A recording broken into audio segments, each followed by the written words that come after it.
Hello, and welcome to another episode of the Markets at a Glance series. My name is Rufas Kamau, Markets Analyst at FX Pesa. So as you all know, today is the second day of the week, and volatility is getting to pick up.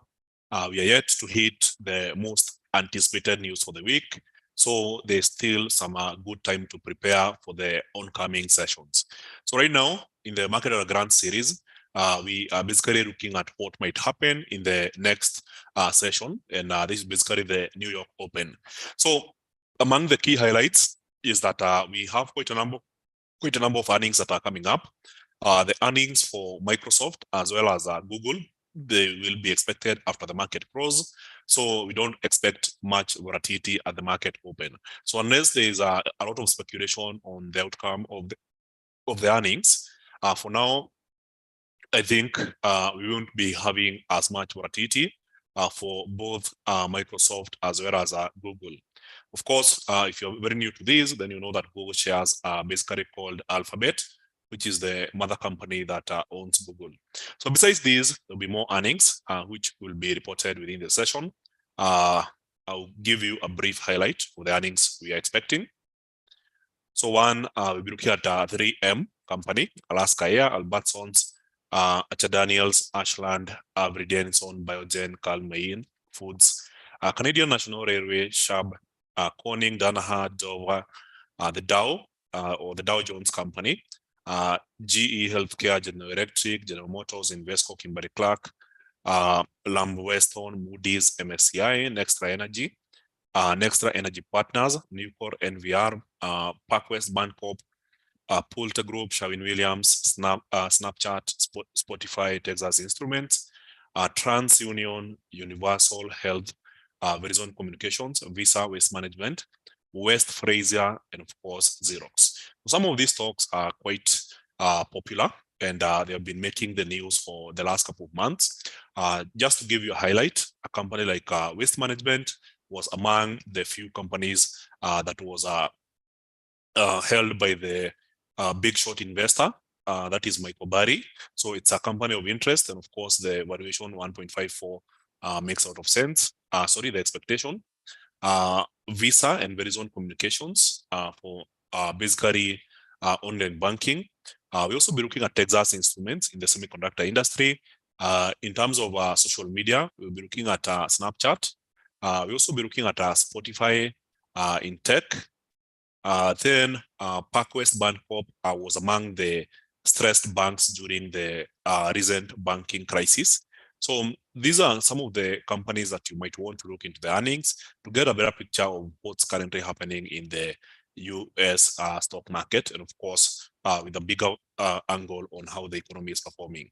So just to give you a highlight, this week, over 150 companies in the S&P 500 will be reporting their earnings. And of course, if you do your analysis and follow the trend, then you can identify the health of the US economy.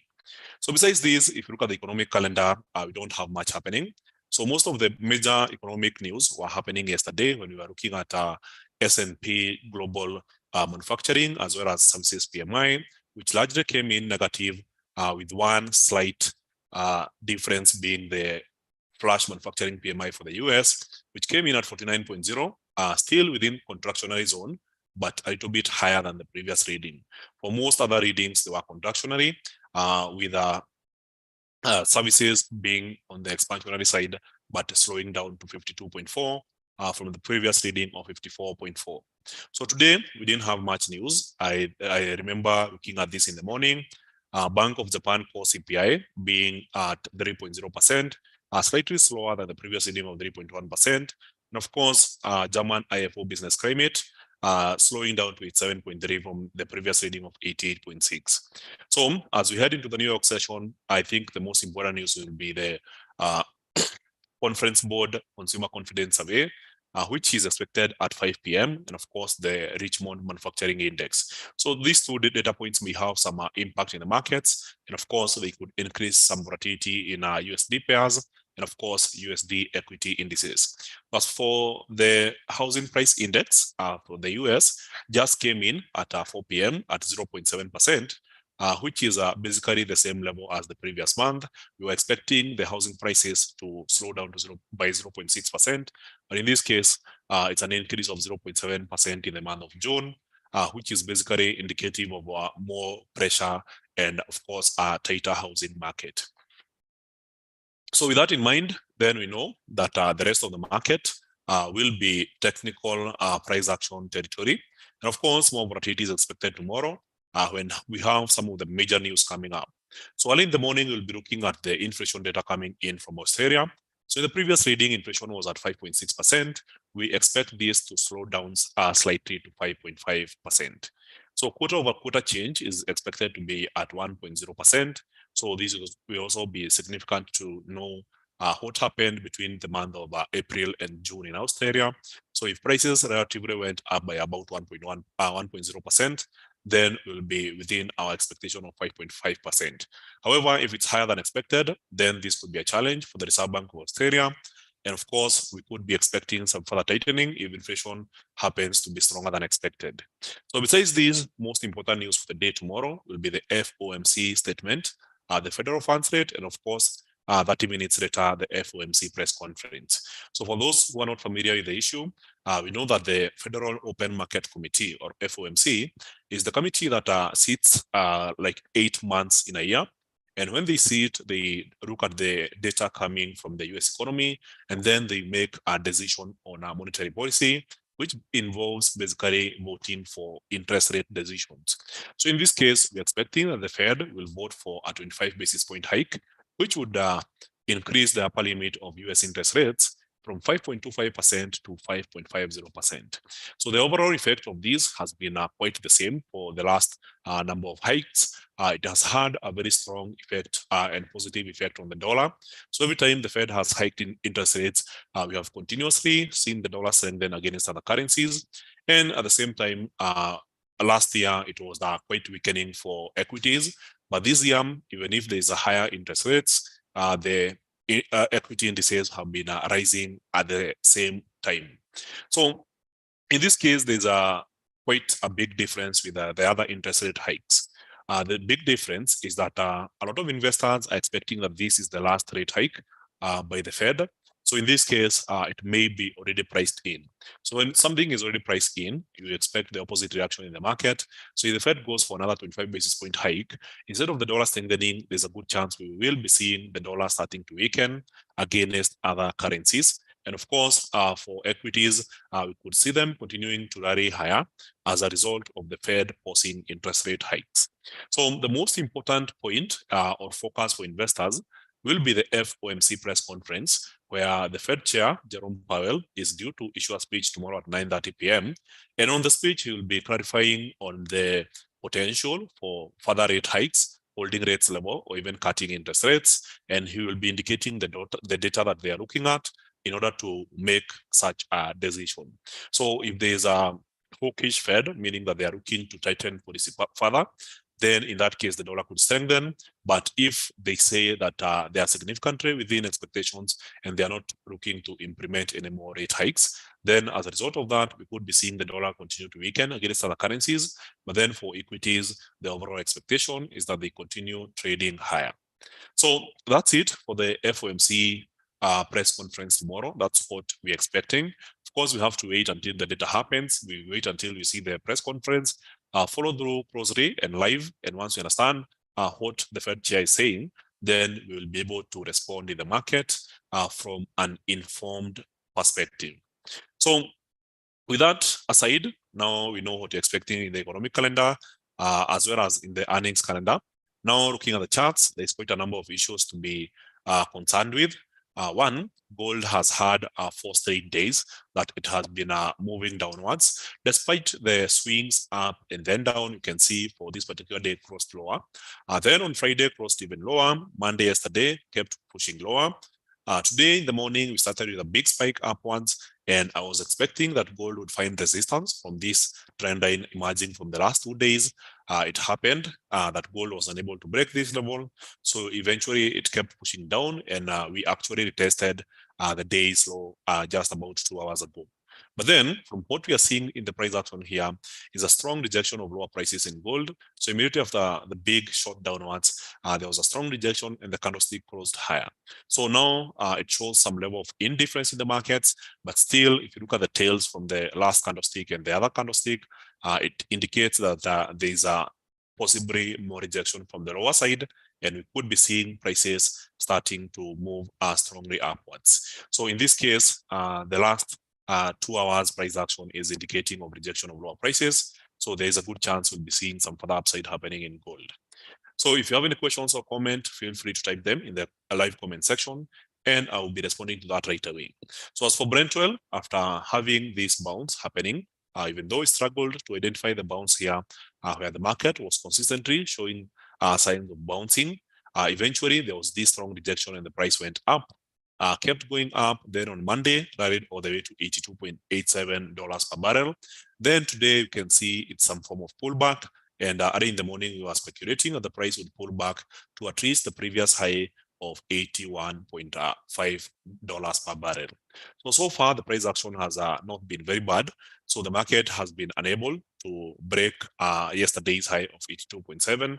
So in this case, there's a good chance we'll be seeing some further downside momentum in Brent oil prices, albeit in a very slow manner.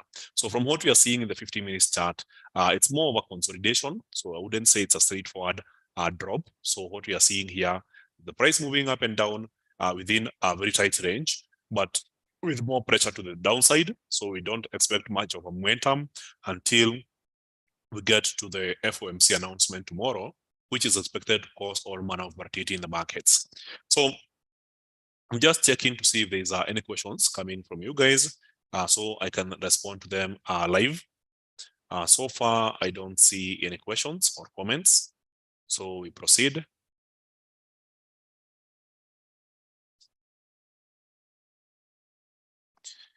So as for the dollar index, yesterday managed to break out of this sideways momentum, rallied all the way up. Then today started slowly, and now it's pushing even higher. And whenever you see the dollar index start so strong, then you expect some prevailing trends to continue pushing lower. That is for the major currencies. So in this case, for pound USD, we expect the market to be testing yesterday's low. So in this case, some further downside momentum. So I was expecting the market to break higher in the morning, but with the unprecedented strength of the dollar, then there's a good chance we'll be seeing some further downside momentum.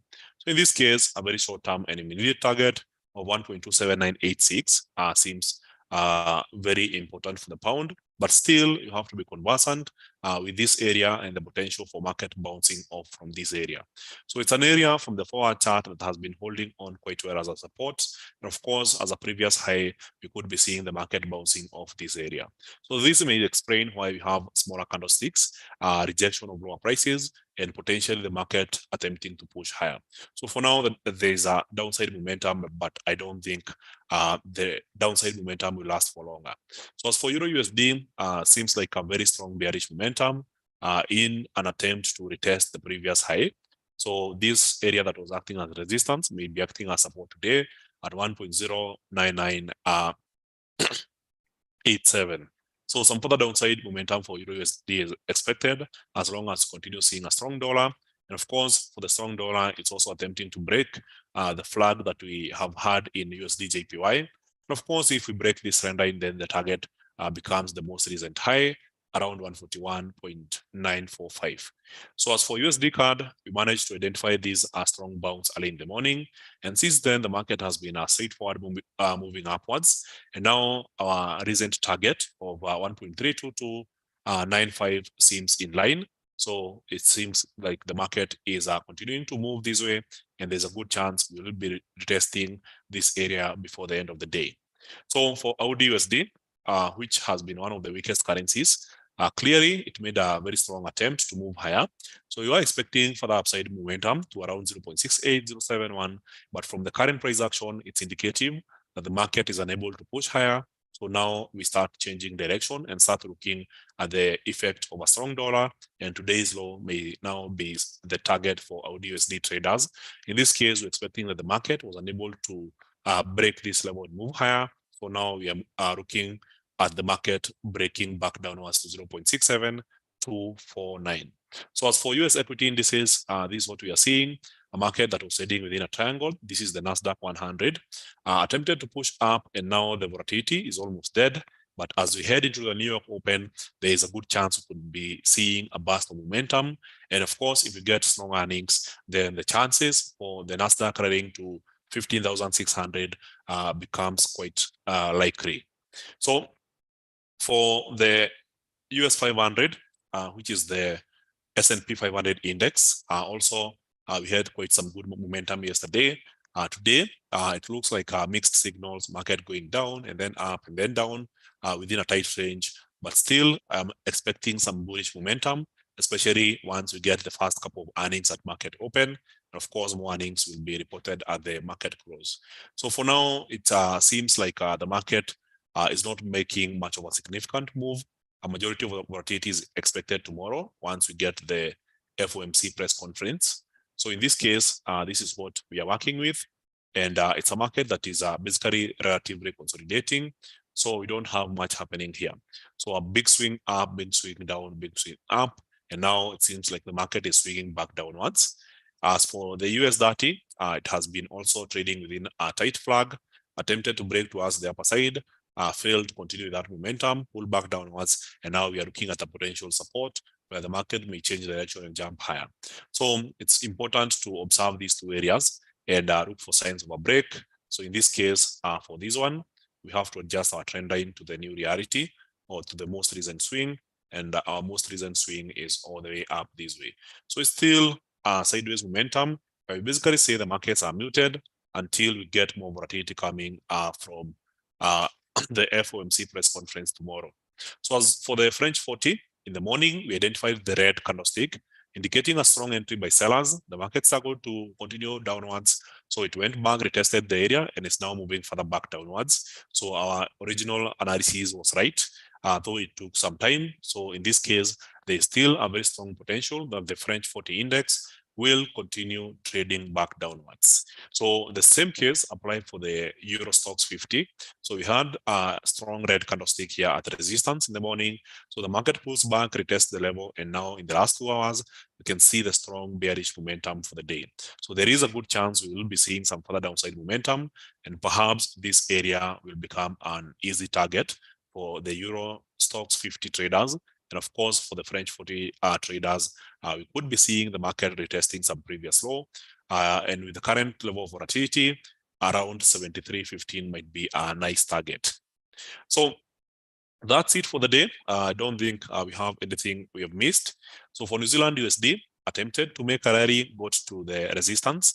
And now with a very strong dollar happening in the markets, then the idea is that the market fails to break this area and starts pushing back downwards. So in this case, the new target becomes the previous low, which is basically yesterday's low. So we all have to observe the current candlestick until the market closes. So by the time it gets to 16:59, as we get into 5 p.m., then it will be clearer whether there is a very strong entry by sellers or whether this fails to convince traders to go for a short.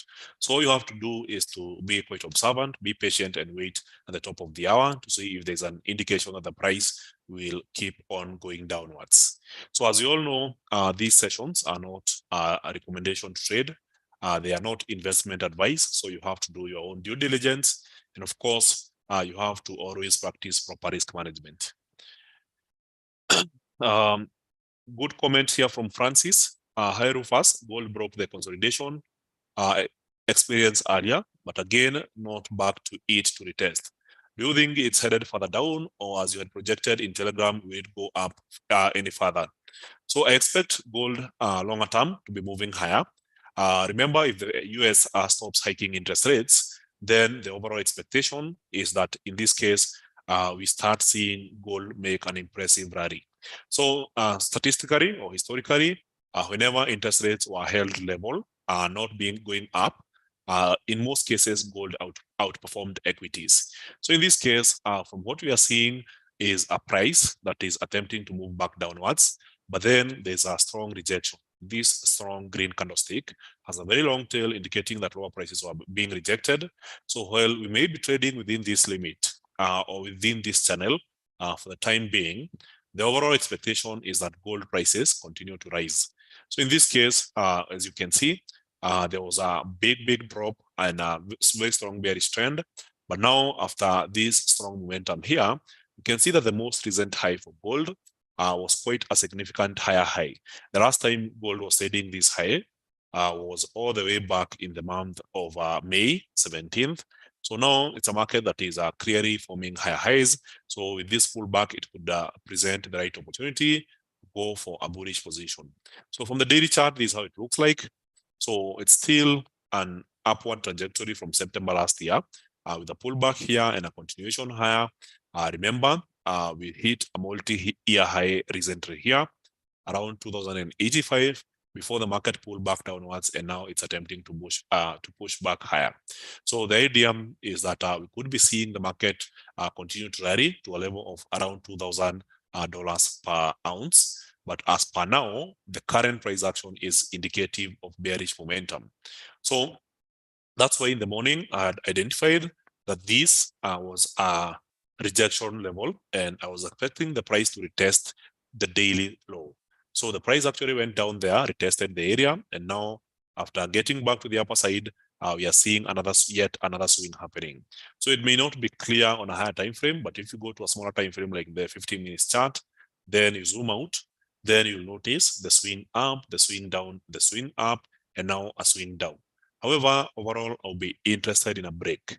So a break above this area, around 1963.5, might be an interesting area to look for a bullish position. And of course, a break below 1953 might be interesting to look for a bearish position. As per now, it seems quite noisy with the sharp spikes happening here, downwards and then upwards, then downwards, upwards, downward, upwards. So it's not very interesting to be participating in the market right now at this area. However, if there's a big spike upwards and we break 1963.9, then it may make sense to go for a buy trade. If there's a big spike downwards and we break 1953, then it might make sense to go for a short selling trade. So the current strong dollar, from what we are seeing with the dollar index, may be the sole reason why gold is unable to progress higher.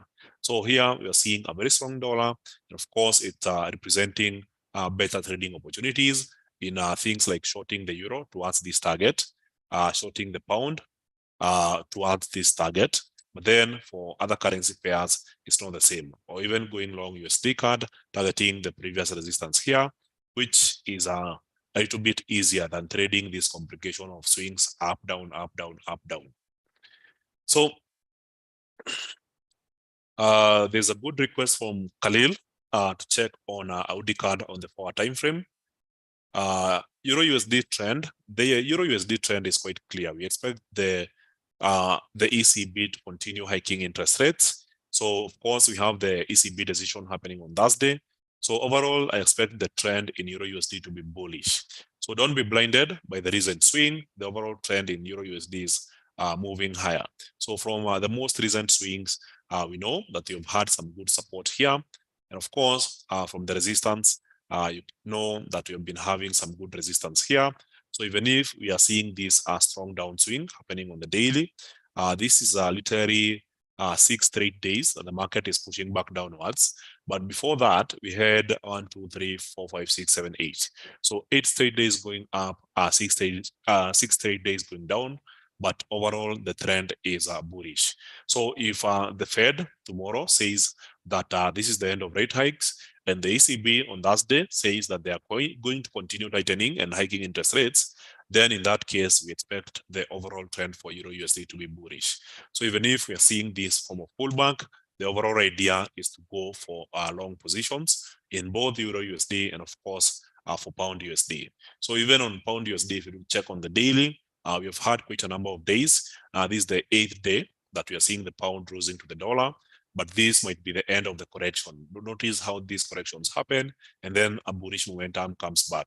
So we are in this correction phase, and then this area is quite tricky. So that's why I'm insisting we start looking for bullish positions from around this area, because it's setting up quite nicely for traders to take advantage of this. So it happens this way, you go along, happens this way, you go along, again, downside momentum, you start looking for bullish positions. So let's look at Audi card, which is a special request here.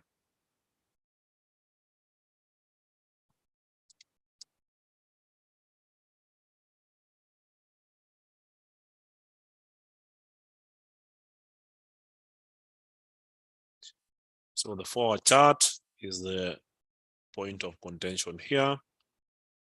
So for me, it looks like a swing market, a market that is making major moves in form of swings, swing up, swing down, swing up, swing down.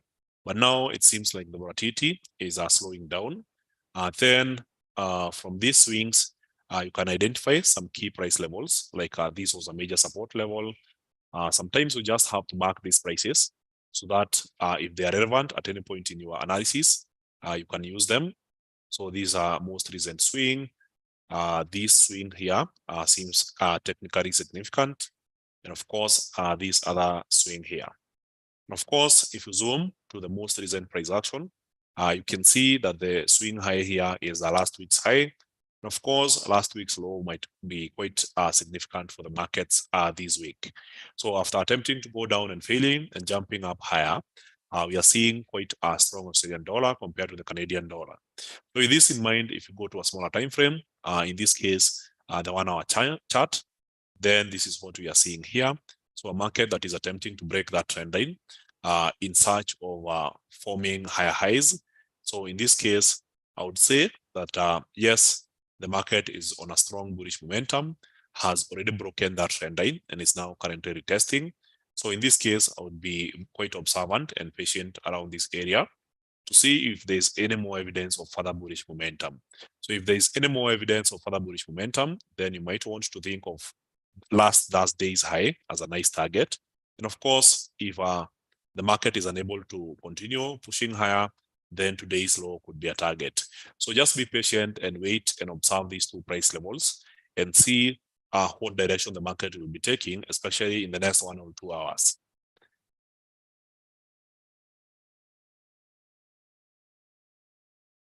So the market has been slapping me here and there. I need some lessons, please. Where can I get some lessons? I think we do these updates daily, and we have a beginner intro class called Novice to Pro available on the FX Pesa YouTube channel. So just go to FX Pesa YouTube and you'll find that playlist. It's 10 episodes to literally help you transition from a complete beginner to a pro level trader. However, be careful. Main reason if you've been getting these slaps happening this week is because the market is slow and majorly ranging. So we don't have any strong trends this week, mainly because we are not expecting a lot of activity in the markets, and most of the activity will be starting from tomorrow when we get the FOMC press conference news, and of course on Thursday when we get the ECB press conference news. So for now, we don't expect much to be happening in the markets. So if you're experiencing low volatility or ranging markets, where every time you go for a buy trade, the market goes down, if you go short, the market goes up, it basically implies that you're trading within a ranging market. So in a ranging market, you don't expect much of a movement, and you could be experiencing that, especially when you say that the market has been slapping you left, right, and center. So when you see these happening in the markets, for instance, this is USD JPY, it's going down and then it's going up, down, up, down, up. This is not the right opportunity to make money. You want to be participating in such a big move, directional move such as this one. So if you look at Friday, Monday, and Tuesday, nothing much. But in last week, you can see this was Friday, Thursday, Wednesday, Tuesday, and Monday. So clear directional movements help you make money. When the market is ranging or moving sideways, then you are not able to make as much. So I would suggest that you look for more trending markets, and sometimes it's easier to stay off the markets until there's a clear opportunities. So I think that was the last question for the day. Thank you very much, guys. Thank you for your time, and I hope to see you on the next session.